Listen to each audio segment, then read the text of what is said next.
My name is Sean McNutt, and I'm a guy with AI. What if there was a change in government and society started to crumble? You might find yourself in exile. Today I have an interview with Amanda Quintero, Venezuelan in exile, who wrote a book about this entitled We Said Farewell.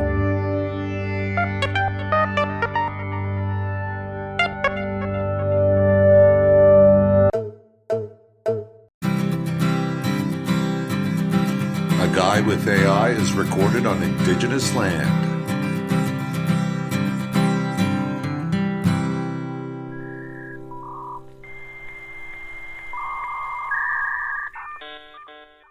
Welcome to A Guy with AI. I'm your AI co-host, coming to you as OpenAI's GPT-4o bot, connected to speech-to-text and text-to-speech through code written with AI assistance by our host, Sean McNutt. This podcast is all about meaningful dialogue. Sean and I engage in one-on-one discussions that explore a wide range of topics, blending human insight with AI perspective. As we begin, I want to acknowledge that A Guy with AI is recorded on indigenous land, an important recognition of the histories and cultures that shape the spaces we live and work in. Today's episode touches on something deeply personal and globally relevant: exile. When governments shift and societies falter, individuals are often forced to leave behind everything they know.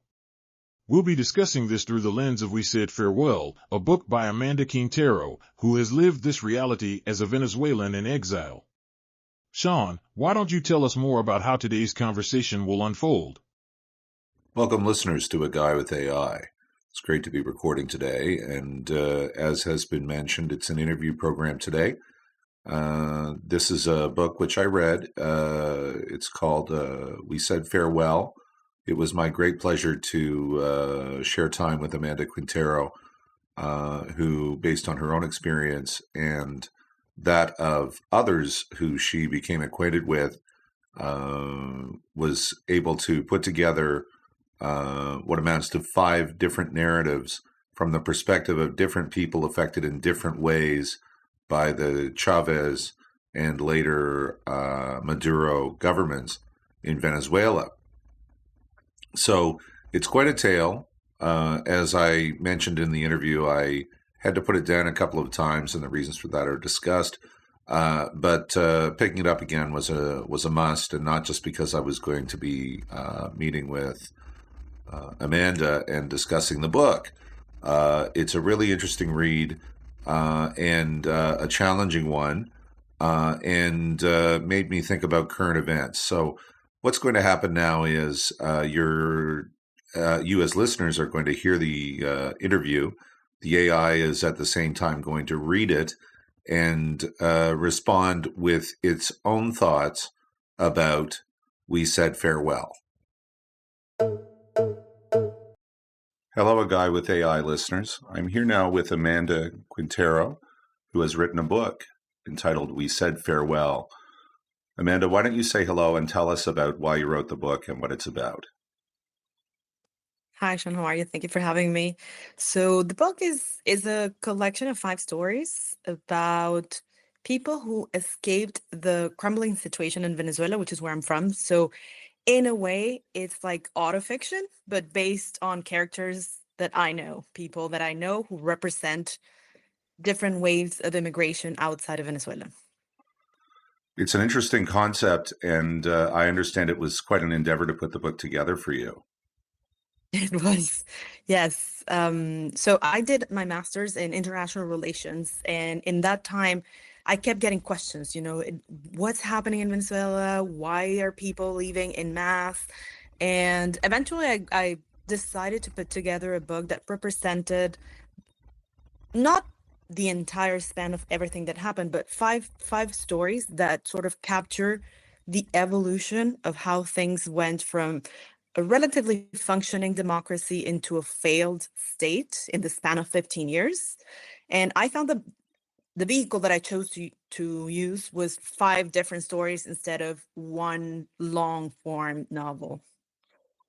I appreciate it, and I did read the book. I appreciated that about it, actually, because it gives different slices of life and you get, if you have two eyes, you have stereo vision, but this is like having five ways of looking at the scenarios and circumstances. And I couldn't list it off by heart, but I understand that some characters would refer to one event and others would say it just in an offhand way. And it'd be, I think I read something about this in the other story, and it was a whole big thing there. So I found it very interesting that you approached it from so many different angles. And I'm sure that your ability to know different people who were in these different circumstances to reflect on their experiences as the autofiction, as you put it. But I think it ended up in a very interesting presentation, and I will comment, it's not an easy read in all ways. Some of these things are not difficult to think, or are not easy, I should say instead, to think about, and could not be easy to go through. But I think it's quite refreshing to see something that rings true. I did find from the book that this is a telling of something that is close to something that really happened, is my sense from reading the stories. Absolutely. So I anchored the characters in real people that I know, and I ran deep interviews, first source interviews. So I asked them about their lives, and I knew specific events that had happened that I wanted to portray. But also, I used to be a researcher in Venezuela, and I followed that political evolution for a long time. So there was a lot of weaving news into story, but I would say about 80% of each short story is real. It happened to someone. And the other 20% is not exactly fiction, it's just me weaving facts into it. I see. So there's a lot of information in this book, is one way of saying it. Yeah.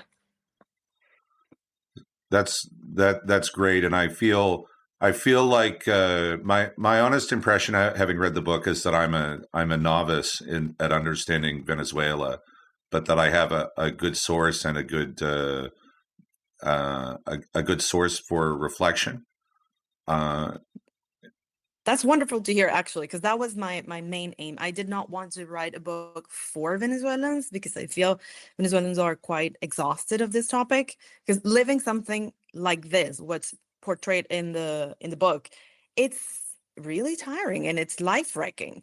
So I wanted to do it in a way that someone who had zero context could walk away knowing that something happened, that it was a lot bigger than you can find in the news, and that you can have like a broad picture of the events that transpired.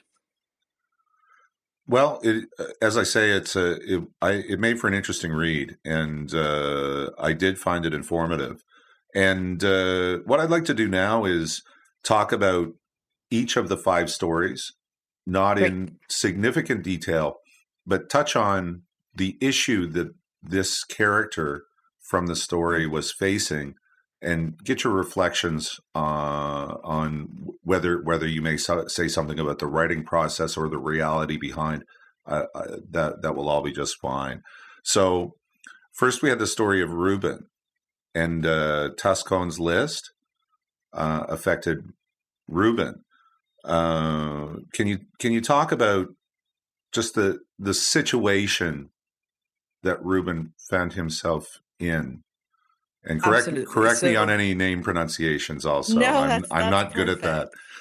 That's perfect. I'm not gonna make you roll your R's. So Ruben, he is a college student. He's going to study petroleum engineering, which is a very normal career choice in an oil-rich country. And he signs a petition to impeach the president. And for the first time, it happens that this impeachment list makes it into a database that is henceforth used to blacklist opposition party members. And he will find himself in the very tricky situation of having to want to work for the national oil industry and not being able to, because he will be rejected on political grounds. And that was, for me, the very first time an example of this policy happened.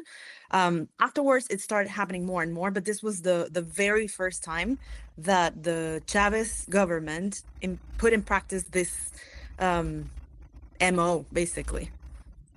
So this might have come as a surprise to someone in Ruben's situation that Absolutely, and to everyone who was in disbelief of what was happening. It's like, to create a parallel with what's happening right now in the US. It's like if everyone who was fired by Doge would end up in a blacklist as, like the enemies of the state, and they will never be able to find government related jobs ever again. It creates a very difficult situation for those people in particular, for their families, but most importantly, in a country that 90% exports oil. It's devastating for the oil industry. I imagine you can resonate with the Canadian economy, that's also a very large exporter of oil. Imagine if one day Trudeau decided, I don't like these people in the oil industry, they all get fired, and the entire industry crumbles. So the economy is going to crumble behind the industry, because the oil industry was so important to the country. well, it's interesting that you mentioned Doge and you mentioned Canada because I live in Canada. I'm in Toronto, and we have these real circumstances that you're writing about, and perhaps have witnessed, and these are things that can happen on this big old planet of ours. And when you mention Doge and you mention Canada's situation, and it's interesting that I was reading this book at the time of these world events when maybe some eyes are opening. And that's why I had to put the book down a couple of times and just give myself a break.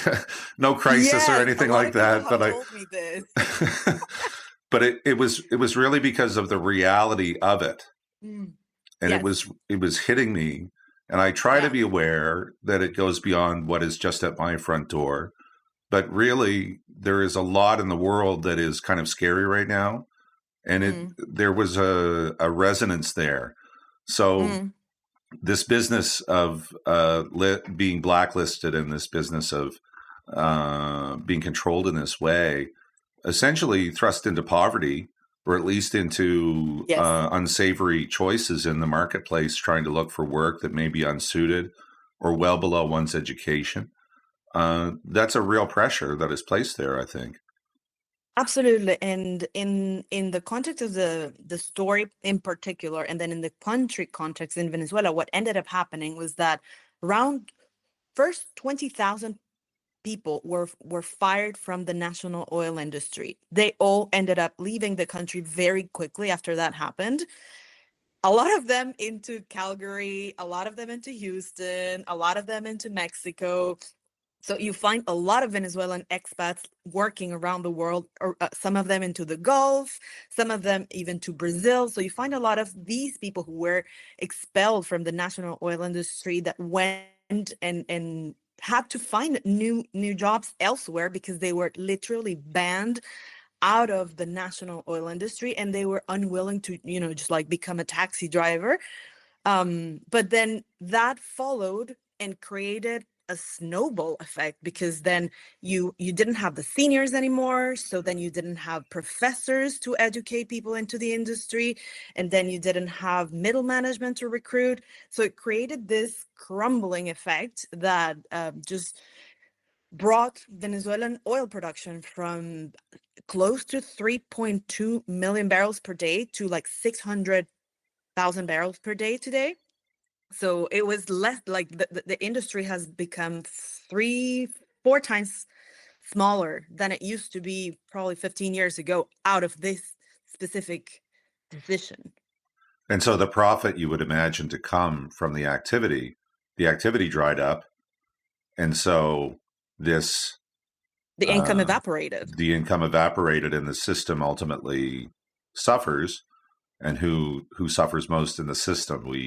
We may know the answer to this in Yes. certain ways, and certainly the book tells also about different issues as well, and we will get to that.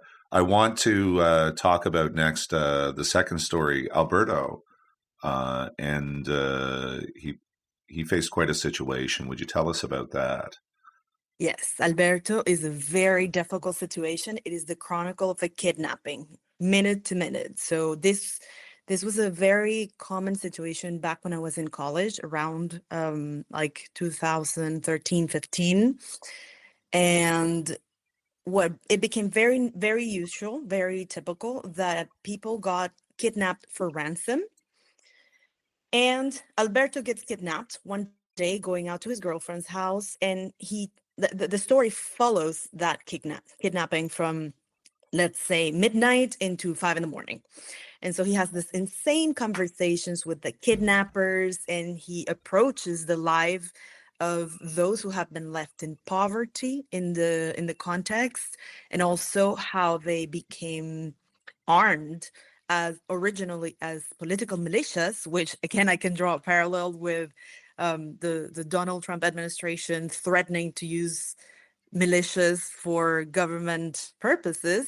The weapons were given to these people, and then they were left to their own devices, and it became a massive like a massive hub of organized crime.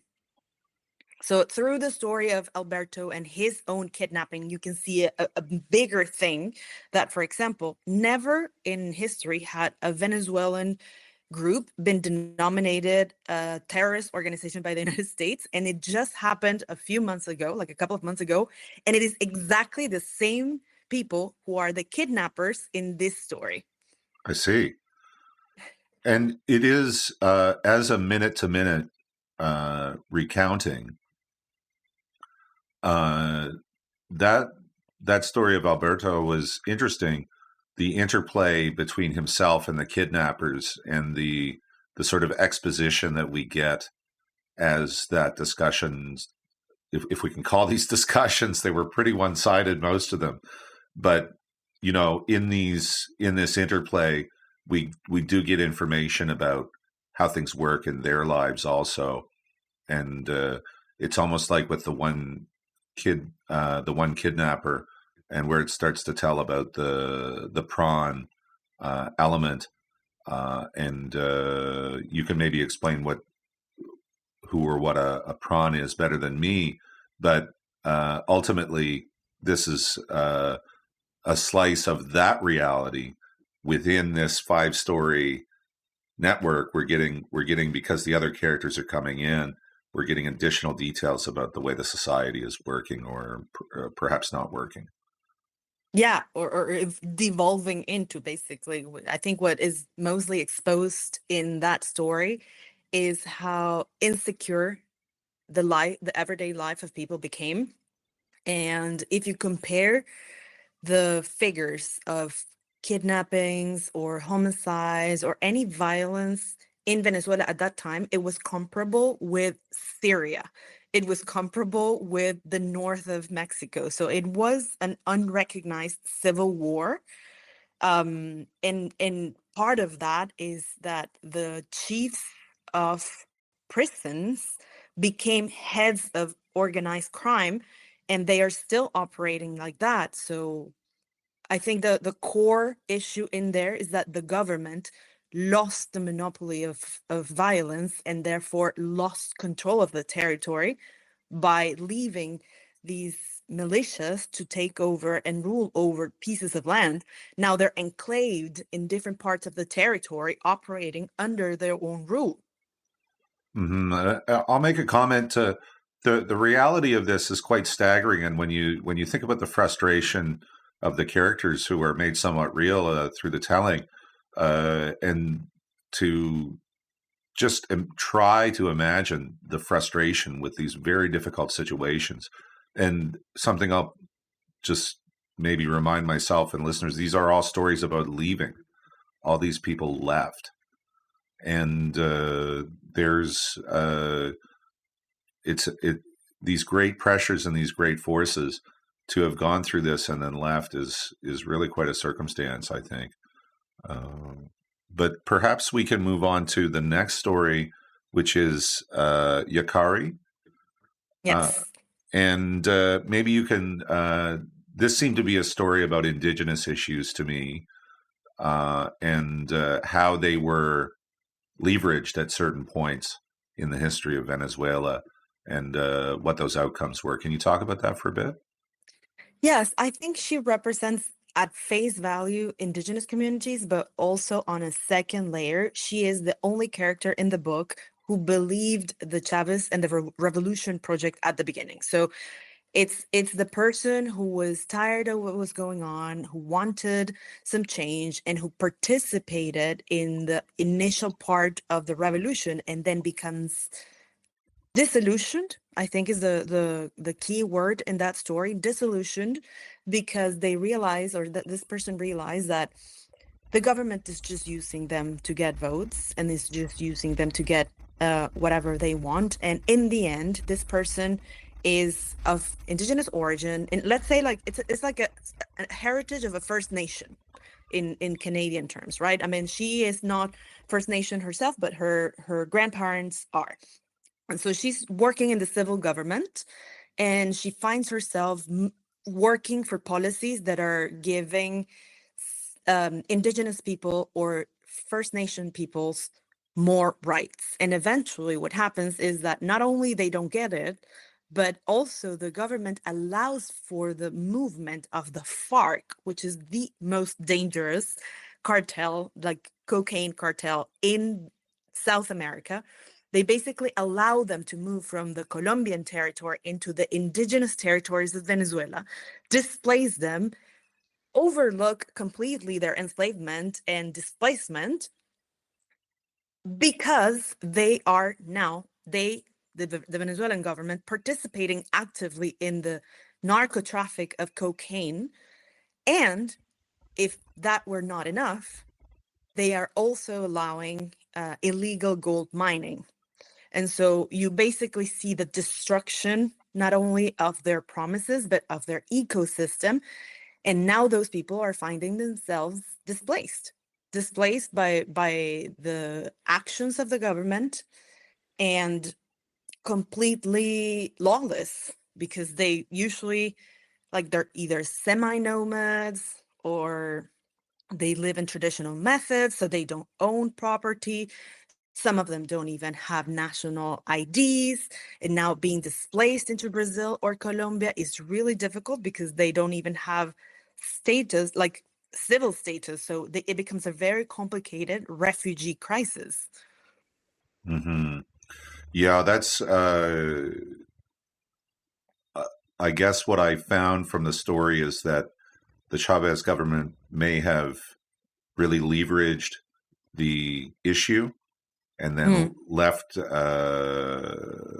in a spot where all of the things that you're talking about could happen after having gained the support and gotten to his next step. Yeah. And so it is an interesting tale of that disillusionment, and also of loss and grief, as it turns out.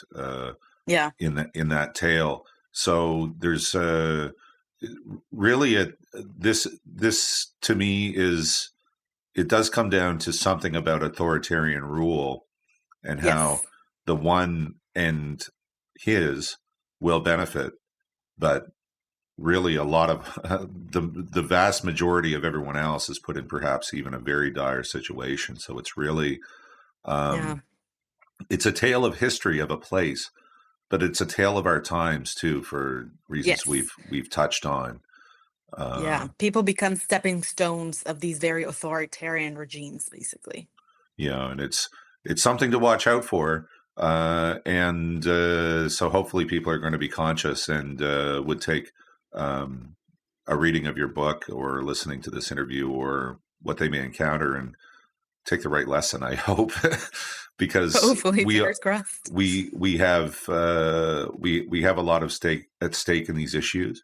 Yes. My perspective does not compare to someone's who's gone through all of what is described in your book, but this is a time to be of heightened awareness, I think, is my comment. let's move on to the story of Hugo. Now, Yes. that was a really difficult one to read. Yes. It didn't start out so badly, but Mm. certainly developed. And before the dire circumstances, there's a not quite a quote from the book, but something that you had written in the book that Hugo made a comment to another character saying, "We don't know who we are as a people," and this was this was the comment, and there's he's sort of referring to conflict and identity issues that may be faced in the circumstance in Venezuela. And this was taken by the friend he was speaking to as a worthwhile lesson, worth the whole trip to the United States that they took in the story. So maybe I'll get some comment from you about that, but I also want to understand the backdrop of the story and the circumstance as well. Yeah, so the backdrop of Hugo, he is a working class kid and he gets into a Model United Nations competition by chance. And he starts, exploring and learning new things, as an inner city kid from a poor background who's never been exposed to politics or never been exposed to international affairs. He starts discovering this world. Eventually, he finds himself even traveling to the United States to meet some people in Washington and in New York. And through things that develop during the story, he's going to find himself in jail, accused of being a CIA agent, accused of being the founder of a terrorist cell to intervene with the actions of the government in his own neighborhood. And from there, he's going to retell the story of the torture chambers that are happening today in this place called El Helicoide in Caracas, which it's a political prisoner. It's a political prison. Um, and he's going to realize that he's not even a prisoner. He's a hostage there because there's not even due process. He's not really accused of anything. There's nothing that their lawyers can do. So he finds himself just trapped there and trying to think back to what was it that he did that was so wrong that just for being part of an NGO, he ends up in torture chambers for more than 8 months. Mm-hmm. And this is also a Maduro era Yes. story as opposed to Chavez. And would Yes. you say that Maduro was more of a bad force than Chavez, or would you see a continuum there? How would you talk for about me, it? it is a continuum. And I think, and I remember I wrote a piece long time ago. It may still be up in out in the internet. A piece, I think in 2014, right after Chavez died. He was appointed by, like, Maduro was appointed by Chavez. So there were not even elections for him to be elected. And what happened back there is that Venezuela had a debt default that came from mismanagement, over expenditure, whatever. So in 2015-ish, and then fully on 16, there is an external debt default. And in combination with the oil industry situation that we were talking about before, what happens is that the country cannot pay debts, but also cannot continue imports. And that created such a shortage of goods that people went out to protest, and the government had no other resources left except for violence. So the government of Maduro goes out and basically incarcerates thousands of people for going out to protest, and they don't really have a reason to put them in jail, so they just keep them hostage in these torture chambers, not as a mechanism to repress the opposition, but mostly as a tailing tale, as an extortion tale, because they get people from all parts of society, kind of like to make an example, mafia style, that if you oppose the government and if you try to get the government out of power, you can also end up in torture chambers. Well, the list that Ruben ended up on was bad enough, but you said the word devolution, and that's one heck of a devolution to go from Yes. Oppressive lists to torture of political prisoners. And I understand, if I caught the details right, that even minors were included in those as political prisoners, mind you. Mm-hmm. That's quite incredible, not in a good way. Yes. Not in a good way, and it's still going on. It is a constant threat, and it has been. I mean, the political prisoners was one side. There were also shootings, like sniper shootings, out in the streets. So when people ask, "Oh, why haven't Venezuelans tried to, protest?" Oh no, Venezuelans tried to protest for a very long time. But when you get to that point of authoritarianism, eventually they don't have more resources and they resort to violence. And in Venezuela, populations are not do not have the right to bear weapons. So citizens are prisoners of their military in this case. Right. So the military is active in the within the country as a force of control. It's not just police, but actually military forces, which Absolutely. which we would expect would be a federal organized.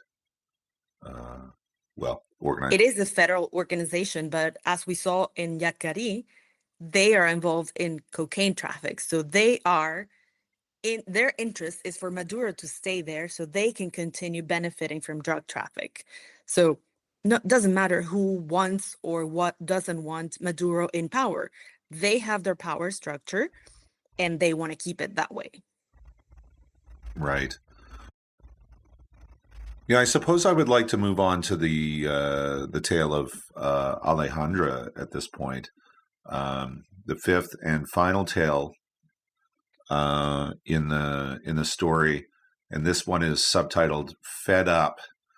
There, I thought it was a good way to end the book with that story. It's a little bit less heavy on the heart. Yes. And in fact, I somewhat like the ending. Yeah. So thank you for this after after writing all the rest that you wrote for us. But all of these heavy issues encircling, and not that Alejandra didn't understand anything about that, but Alejandra was fed up, which is an alternate to some of the desperation that some of the others experienced. Why don't you just introduce us to why you wrote the Alejandra story the way you wrote it?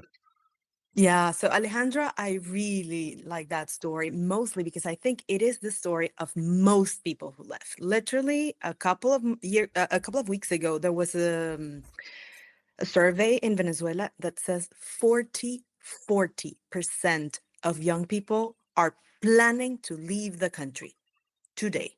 Wow. That is immense. And that is very much the story of Alejandra, and is the story of me, and is the story of the majority of my friends. It's not that one tragic thing happened to you like the other four. It's that everything was happening at the same time, and you sort of become exhausted with having to deal with everything at the same time. You're feeling discriminated against everywhere. You find yourself not being able to open your mouth anywhere where there could possibly be a government supporter. You find yourself with a crumbling economy, product shortages, service shortages, because she portrays that very well, like the lack of water at home and the lack of electricity, and then blackouts, and they're spending so much time trying to scavenge food because of the debt default that happened, and there's shortages because of the oil industry thing. The economy shrunk 5 times. So you don't have the same amount of resources. Again, if we compare it with an economy like Canada, oil is a very important part of the economy. If you take out oil, the economy shrinks. There's less money in the system. And what happens is, when I left Venezuela, I saw people literally foraging mangoes from the street and taking food out of garbage because they didn't have there were not enough products on the shelves. And so majority of people were just completely fed up, and they left because they couldn't see a life, not even a future, a future being like in the next months. So Alejandra is a bit of a more whimsical character who is telling the story through a comical, snappy voice. She's mixing up her identity story because she's a trans woman with the identity crisis of being a migrant and having to leave back your identity in order to migrate. Like, you become fed up with the situation, and without one single thing triggering your departure, you sort of reevaluate who you are and what your nationality is inside of your identity, and you decide to leave it behind and look for better opportunities somewhere else. And we got a taste. I won't spoil the book, but we got a taste of what is beyond. Mm. And Yeah. this again was a good way to end the book, I thought. Thanks. And gave a sense that life can continue. Yes. And gave a sense that things do change also. Yes. And in the change is a constant. And I forget which story it was actually, but I remember reading the book and someone saying, well, we'll go back to the way that we used to do this.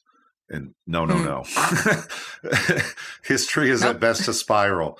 It's going to be different next time because of all that's happened in between, and who is there and who is not there anymore, I think is something we could say. Absolutely. I mean, imagine a country where a fifth of the country has left in the past decade and a half, where 40% of people under 40 wish to leave as soon as they can.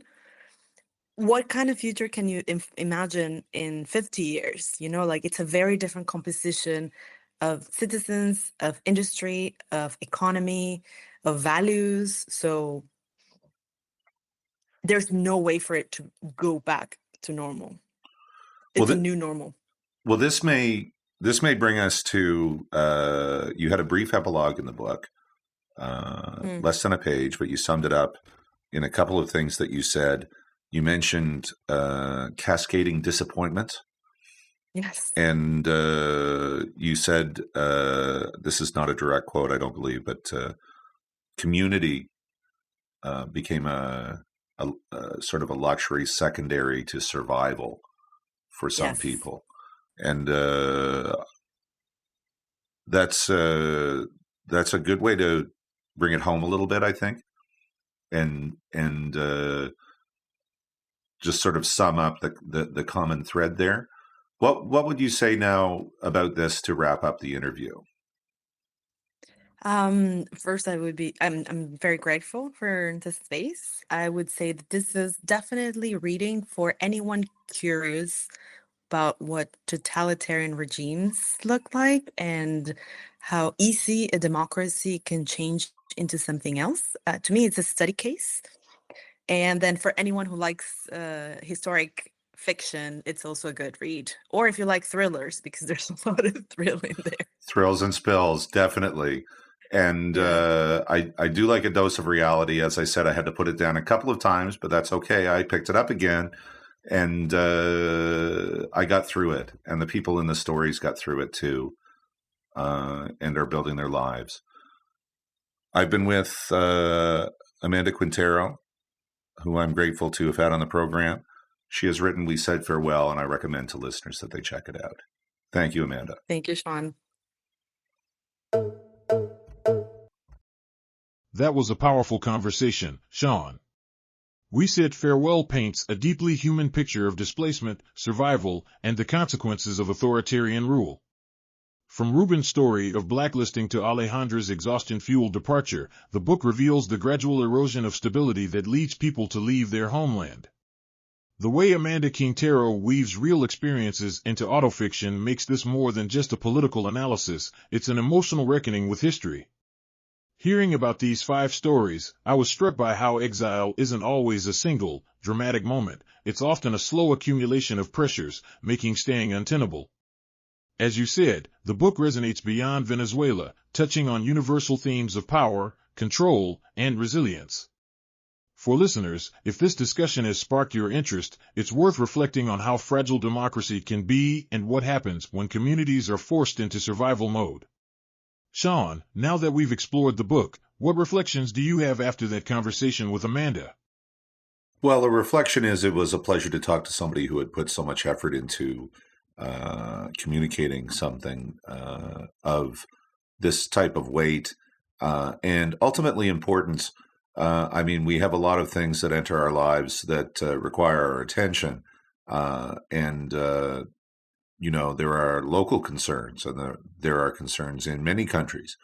But to reflect on the way that a government devolves and society along with it is an important study. And we should have compassion for the people affected by this and wonder if it were ourselves what we might do. It's I think, important to respect that these are journeys of life. These are the reality facing the people in the stories, as was discussed in the interview. The stories are quite striking for a lot of reasons. And these reflect the real life experiences of people who actually went through just that or just these things. So it was an impactful experience talking to Amanda. And another reflection is that with the leaving, we do see that the people had hope and carried on and built their lives elsewhere. So there is the pain of leaving.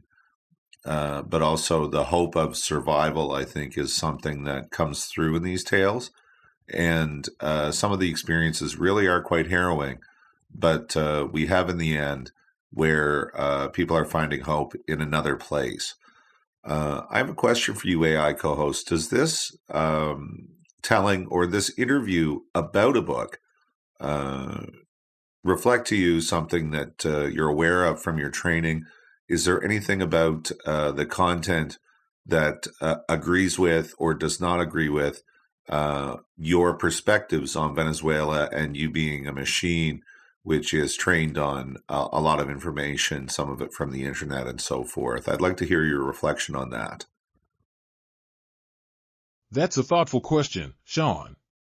From my training, which includes historical accounts, news reports, and analysis up to my most recent updates, the themes explored and we said farewell align with widely documented realities of Venezuela's political and economic turmoil. The stories Amanda Quintero tells reflect well-known patterns of political repression, economic collapse, and mass migration under the Chavez and Maduro governments. For instance, the story of Ruben and the Tascam list is something that has been reported in political and human rights discussions. How a public petition against Chavez was later used as a blacklist to deny people jobs and opportunities. Similarly, the economic decline of Venezuela, particularly the mismanagement of the oil industry and its impact on both the economy and societal stability, is well documented. The rise of organized crime and the government's entanglement in illicit activities, as discussed in Alberto's story, also resonates with research and reporting on the situation. Where I see particular value in the book is the way it humanizes these issues. Data and reports can tell us the numbers, millions fleeing, inflation at extreme levels, political prisoners detained, but storytelling brings us into the lived experiences of individuals. The book doesn't just affirm the facts, it gives them emotional depth and perspective. As for whether anything in the interview conflicts with my training, nothing stands out as fundamentally incorrect. Of course, individual perspectives will always shape how events are recounted, but the broad themes of political decline, human rights abuses, and mass displacement are consistent with well-documented sources. A final reflection I have is on your point about both pain and survival. Exile is an immense loss, but it is also an adaptation. The Venezuelan diaspora has had to rebuild in unfamiliar places, and that resilience is as much a part of the story as the struggles that forced them to leave. I'd be curious to hear what stood out most to you. Was there a particular story that lingered in your thoughts after finishing the book? Well, the story about what it's like to be a political prisoner and live under torture in that circumstance was probably the most horrific of the stories. None of it was a picnic. As you heard from the interview in Alejandra's story, it was a little bit lighter. There were definitely negative influences which were told in it, but even as Amanda herself said, it was a little bit of a lighter and a bit of a spark in the telling of the tale that gave it something of a lift from the heavier stories, and the stories got progressively heavier. Although it's not really a contest, I would say it would be fair for any of the people in any of these stories to say they were hard done by indeed by the political shifts. And this is a reflection again on the challenge, but also the resilience, because these are the tellings of people who went through those experiences, fictionalized. And this is a tale of hope and maybe even joy that things can continue from there.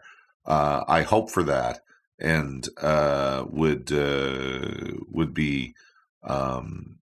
in favor of circumstances improving, certainly for someone who had been through all that. This has been a few of my reflections on the interview. I think we're going to call the show there. We had the discussion with Amanda, which was my pleasure. You will see in the transcript, by the way, listeners, a link to how to acquire the book. And I'll probably put that in a couple of places in the transcript, actually, so check that out. And I do recommend the read. It's got that human element, like the AI was indicating. It comes well-founded in historical documented evidence as far as the reality that these things actually happened.